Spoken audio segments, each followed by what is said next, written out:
कि चीन के अलावा दोस्त मुल्क पाकिस्तान को सपोर्ट करने को तैयार हैं भी या नहीं। मुआहदे को लेकर इतनी ताखीर क्यों हो रही है? IMF क्यों इस बार पाकिस्तान की नाक से लकीरें निकलवाने पर उतर आया है? नाज़रीन किराम, इस वक्त सऊदीया का एक इंतहाई तगड़ा फैसला सामने आया है। मोहम्मद बिन सलमान ने, यानी कि सऊदी अरब के जो वजीर आजम और वली अहद हैं या फिर डी फैक्टो जो सऊदी अरब के फरमा रवा हैं और पाकिस्तान की मईशत के लिए उस मुल्क की जितनी अहमियत है आप अंदाजा भी नहीं कर सकते, उन्होंने इंपोर्टेड हुकूमत यानी कि PDM सरकार और शहबाज शरीफ की हुकूमत के ताबूत में आखिरी कील ठोंक दिया है। पाकिस्तान बचाना है, इमरान खान को लाना है। इमरान खान मुर्दाबाद। मुर्दाबाद। मैं ये सोच रही थी कि देखिए, अभी कुछ दिन पहले जो UAE या सऊदी अरेबिया है उसने जो है हमें इनकार किया पैसे देने से। वो हमारे साथ जो उनके इतने ज़्यादा पुराने रिलेशंस थे, उन्होंने हमें कहा कि यानी जो रूल्स रेगुलेशंस हैं वो भी चेंज हुए। जैसे सऊदी अरेबिया ने मुँह उठा के हमें कह दिया कि भाई आप खुद भी पाँव पे खड़े हों, खुद भी कुछ कर लें, हमेशा तो इस तरह नहीं चलता रहेगा, हम और नहीं दे सकते या इस तरह नहीं देंगे, कुछ करके दिखाना होगा वगैरह वगैरह, इस तरह की चीज़ें। लेकिन इसी के साथ वो इन्वेस्टमेंट जो है वो इंडिया में और कश्मीर में करते हुए।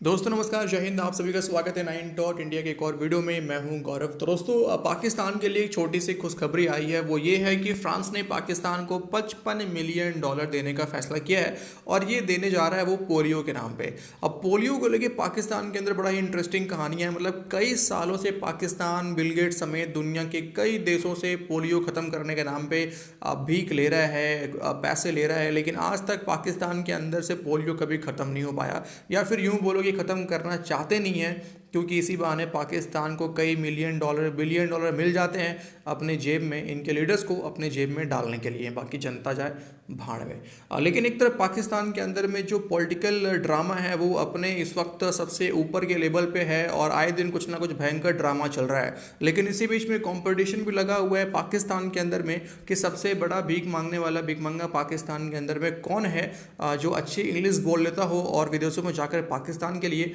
मोटी रकम इकट्ठा कर सके, भीख ले सके। और आप सबको तो पता है इसमें सबसे आगे कौन है। सबसे पहले घबराना नहीं है। खैर आइए पहले देखते हैं इस वीडियो को।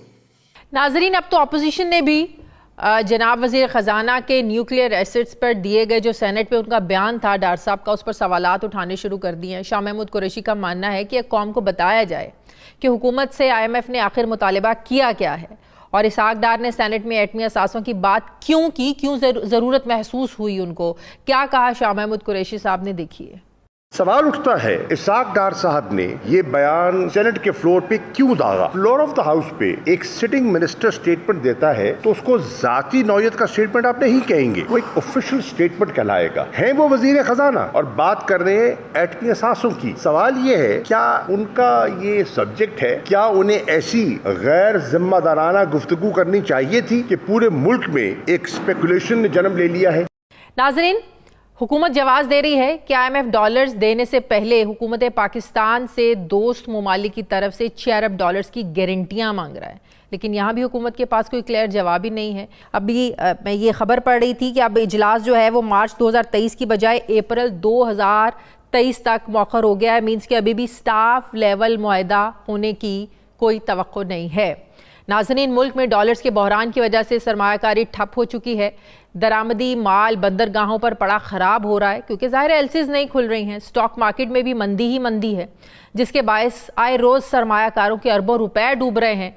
लेकिन यहाँ भी हुकूमत के पास कोई जवाब नहीं है कि मुल्क में चलते कारोबार और फैक्ट्रीज क्यों बंद हो रही हैं, नौजवानों को क्यों मुल्क में अपना मुस्तकबिल तारीक नज़र आ रहा है और हर कोई सोच रहा है कि बाहर बैरून मुल्क जाया जाए, जिसकी वजह से मुसलसल मुल्क से ब्रेन ड्रेन हो रहा है। मुल्क से भागने के चक्कर में अवाम समंदर में अपनी जानें दे रहे हैं। ऐसा तासुर क्यों मिल रहा है कि हुकूमत का फोकस अवाम है ना मईशत, बस अपना उल्लू सीधा करना है। यहाँ भी हुकूमत के पास कोई जवाब नहीं है कि मईशत को आप ठीक करने आए थे या मजीद बिगाड़ने।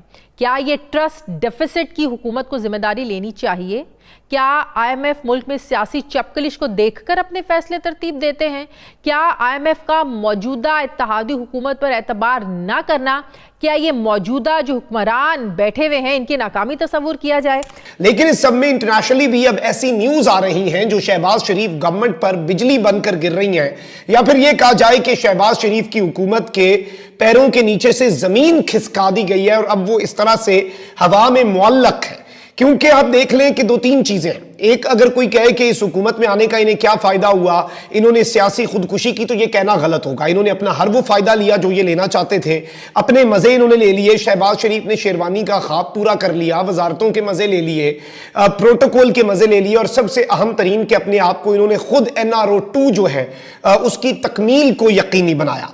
मुल्क का बेशक बेड़ा गर्क हो जाए वो एक अलग चीज है। और जब शहबाज शरीफ साहब आए थे, एक ऐसा नैरेटिव बना दिया गया था, एक तो इसहाक डार के टाइम पे कि याद तो आती होगी, दिल जलाती होगी, और बड़े बड़े फन्ने खान साफी कहते थे इसहाक डार से माफी मांगे, उसे वापस लाएं, उसे मुल्क की मईशत जो है उसकी चाबी पकड़ा दें, फिर देखें वो क्या करता है। देखा हमने क्या वो करता है, और इस वक्त मुल्क के साथ जो उसने बेड़ा गर्क किया। लेकिन चले, शहबाज शरीफ भी जब वजीर आजम बने, भागते भागते ये सऊदी अरब का इन्होंने दौरा किया, UAE का दौरा किया, टर्की का दौरा किया, और इस तरह का नैरेटिव बनाया गया जैसे पता नहीं ये अपने ननिहाल जा रहे हैं और वहां से पता नहीं कैसा पैकेज लेके आएंगे। उस वक्त शहबाज शरीफ ने अपने मनपसंद मीडिया आउटलेट्स के जरिए खबर भी चलवा दी कि $8 बिलियन का एक पैकेज भी सऊदी अरब हमें दे रहा है। किधर गया वो पैकेज, कहां गया वो पैकेज? चाइना जो है वो भी आपको जिस तरह से अब जाके एंड पे आपकी मदद कर रहा है वो भी हम सबके सामने है। तो ये सारी चीजें अगर आप इक्वेशन में डालें, चाइना ने मैक्सिमम इनके साथ जो सऊदी अरब ने मैक्सिमम जो इन्हें फेवर दिया ना, वो नाज़रीन कराम ये दिए, इन्होंने कहा है कि जो हमने इमरान खान के दौर में पैसे दिए थे, चलो हम वो वापस नहीं मांगते, हाँ हम उसे आगे कर देते। एक्स्ट्रा इन्हें कुछ नहीं मिला, क्योंकि जाहिर बात है जिस हुकूमत के पीछे उसकी अवाम नहीं ना होती, जो एक इंतहाई कमजोर हुकूमत होती है, उसकी भाई वही बात है ना, जिसकी घर में इज्जत नहीं उसकी बाहर कोई कौन इज्जत करेगा? बाहर वाला बंदा तो कहेगा कि भाई तुम्हारी घर में जब इज्जत नहीं है तो बाहर तुम्हारी क्यों इज्जत हम करें। और इस सब के अंदर जाहिर बात है chief of the army staff नए जो हैं वो भी सऊदी अरब गए। पाकिस्तान के आर्मी चीफ भी जनरल आसिम मुनीर साहब जो हैं उन्होंने पूरी कोशिश की कि पाकिस्तान के लिए कोई बेल आउट पैकेज मिल जाए, वो भी MBS को किसी भी तरीके से कन्विंस नहीं कर पाए। जो हम तो उम्मीद कर रहे थे कि स्टाफ लेवल जो एग्रीमेंट है ये हो जाएगा, लेकिन जब मैंने आज ये पढ़ा कि स्टाफ लेवल एग्रीमेंट 2.25 महीनों बाद नहीं, अब मजीद भी अप्रैल तक ये मामला चला गया है। जो मार्च में बातचीत होनी थी अप्रैल तक मौखर कर दी गई है, तो ये मामला कैसे चलेंगे?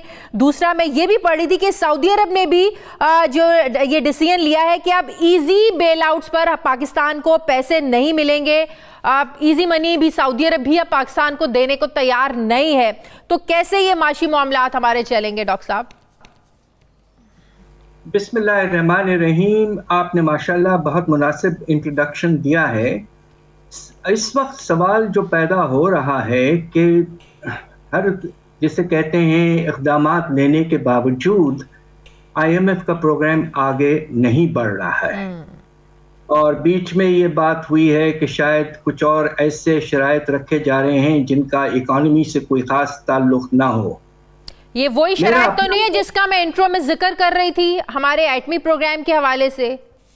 बिल्कुल। देखिए, बात यह है कि जब मैं हुकूमत में था काफ़ी अर्सा पहले, तो 2-3 मरतबा और उसके बाद भी मैंने IMF के प्रोग्राम्स को नेगोशिएट किया है। तो मुझे कुछ IMF की थिंकिंग के बारे में कुछ अंदाज़ा ज़रूर है। देखिए, IMF जो है वो एक इंटरनेशनल फाइनेंशियल इदारा है। वो एक्सप्लिसिटली वाज़े तौर पर कभी नॉन इकोनॉमिक इशू को नहीं छेड़ेगा। मगर होता यह है कि जो मेंबरान हैं एग्जीक्यूटिव बोर्ड के IMF के, जिसमें एक बहुत नुमाया मेंबर है जिसके पास 17% शेयर है बोर्ड के शेयर्स में, वो शायद पीछे से कोई प्रेशर डालेगा और या डाल रहा हो सकता है। उसके नतीजे में IMF का एटीट्यूड जो है वो सख्त से सख्त हो सकता है। मेरा ख्याल ये कि वाज़े तौर पर जो चीज़ मैं समझता हूँ अभी जो पोजीशन है वो ये है कि IMF को इस बात की बहुत परेशानी हो रही है कि पाकिस्तान इस हद तक करीब आ चुका है दिवालिये के कि अगर अगले 3-4 महीने में बाहर से हमारे दोस्त ममालिक और मल्टीलैटरल एजेंसीज वगैरह से अगर मुनासिब पैसे नहीं आते हैं तो IMF की छतरी के दौरान ही एक मुल्क दिवालिया हो सकता है। तो दोस्तों ये था आज का वीडियो। पाकिस्तान में लेटेस्ट जो चल रहा है मैं आपके साथ शेयर कर रहा हूँ, और ऐसे ही हमारे वीडियोस को देखते रहने के लिए, लेटेस्ट वीडियो देखते रहने के लिए चैनल को सब्सक्राइब करके बेल आइकन को जरूर से प्रेस कर ले। वीडियो को लाइक और शेयर करना ना भूलें। अगले वीडियो में आपसे मुलाकात करते हैं। जय हिंद।